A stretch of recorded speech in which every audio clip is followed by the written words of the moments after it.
नमस्कार। सरस्वती शिशु मंदिर पक्की बाग गोरखपुर परिवार की तरफ से मैं आचार्य एस एम कुशवाहा समस्त देशवासियों को हिंदुस्तान के सबसे बड़े महापर्व संविधान दिवस की हार्दिक शुभकामनाएं देता हूं एवं साथ ही ईश्वर से कामना करता हूं कि आप सभी लोग सपरिवार स्वस्थ एवं प्रसन्न रहें। हर वर्ष 26 नवंबर को संविधान दिवस मनाते हैं। संविधान द्वारा हमें बहुत सारे अधिकार मिले हुए हैं। हमें खुशी होनी चाहिए एवं इसको अच्छे से सेलिब्रेट करना चाहिए। 26 नवंबर को ही संविधान दिवस क्यों मनाते हैं? इसके पीछे रीजन क्या है? इसके पीछे रीजन नहीं है कि अपने देश का संविधान काफ़ी अथक प्रयासों के बाद 26 नवंबर सन 1950 को बनकर तैयार हुआ। तभी से हम 26 नवंबर को संविधान दिवस के रूप में मनाते हैं और ठीक 3 महीने बाद 26 जनवरी 1950 को लागू हुआ। सर्वप्रथम संविधान बनाने का उद्देश्य एम.एन. राय के मन में आया और अंग्रेजों के समक्ष इन्होंने अपने देश के संविधान की बात रखी और अपने देश का संविधान बनाने में पूरे 2 वर्ष 11 माह 18 दिन लगे। इसमें कुल 395 अनुच्छेद, 22 भाग एवं 12 अनुसूचियां हैं। यह विश्व का सबसे बड़ा लिखित संविधान है। यह अन्य देशों के संविधानों से जो अच्छी बातें हैं वो ली गई हैं। जो अधिकार हमें मिले हुए हैं शायद अन्य किसी देशों को अधिकार नहीं मिले हुए हैं।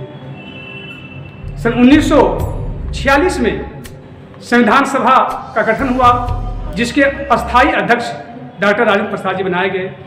उस समय इसमें कुल 389 सदस्य थे जिसमें 296 ब्रिटिश थे और 93 भारतीय थे। संविधान सभा गठन के बाद संविधान प्रारूप समिति का गठन हुआ। प्रारूप समिति के अध्यक्ष डॉक्टर भीमराव अम्बेडकर को बनाया गया।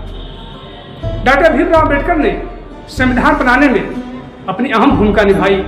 इनको संविधान निर्माता भी बोलते हैं, संविधान के जनक भी बोलते हैं, संविधान का पितामह भी बोलते हैं। इनके साथ साथ पंडित जवाहरलाल नेहरू, डॉक्टर राजेंद्र प्रसाद, सरदार वल्लभ भाई पटेल, मौलाना अबुल कलाम आज़ाद जैसे और बहुत सारे राजनेता, समाजसेवी एवं विद्वान उन्होंने मिल करके संविधान का निर्माण कार्य किया।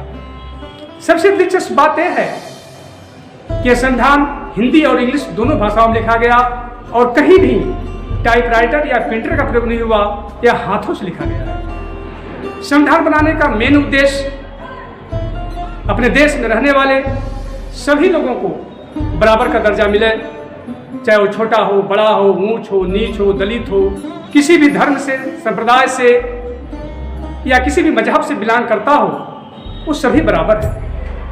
हिंदुस्तान में रहने वाला कोई बड़ा या छोटा नहीं है। उसके लिए यहाँ पर आरक्षण व्यवस्था भी लागू की गई, दलित कानून भी बनाए गए हैं, छुआछूत कानून भी बनाए गए हैं। अर्थात कहने का मतलब है कि हम सभी लोग बराबर हैं। हम फिर भी बहुत सारी कमियां हैं अभी भी अपने देश में। आज भी जो पावरफुल है उसकी ज़्यादा सुनी जाती है, जो पावरफुल नहीं है उसकी कम सुनी जाती है। ये फिर भी हम आज़ाद हैं, प्रयास करेंगे तो हमारी भी सुनी जाएगी, निश्चित सुनी जाएगी। अपने देश के संविधान में कुल 6 मौलिक अधिकार मिले हुए हैं हमें और साथ ही 11 मौलिक कर्तव्य भी हैं।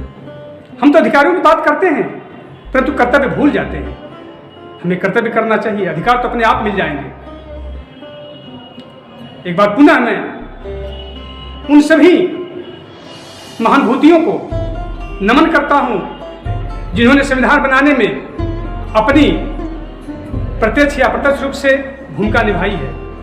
संविधान को हम जाने, माने, पहचाने, इसका अध्ययन करें, सम्मान करें, क्योंकि अपना देश संविधान से चलता है।